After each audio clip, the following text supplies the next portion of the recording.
Hello everyone, welcome back to Spora YouTube channel. You know guys that the Android pattern lock system is a popular security feature that allows users to draw a unique pattern on a grid of dots to unlock their device. And the grid typically consists of 9 dots arranged in a multiple tree matrix. So now I'm gonna show you how to set pattern as lock screen on Infinix GT10 Pro easily. Alright, first go to settings menu and then you can go to security.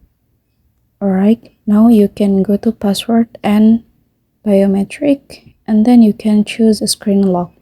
So now you can choose pattern over here and then click next.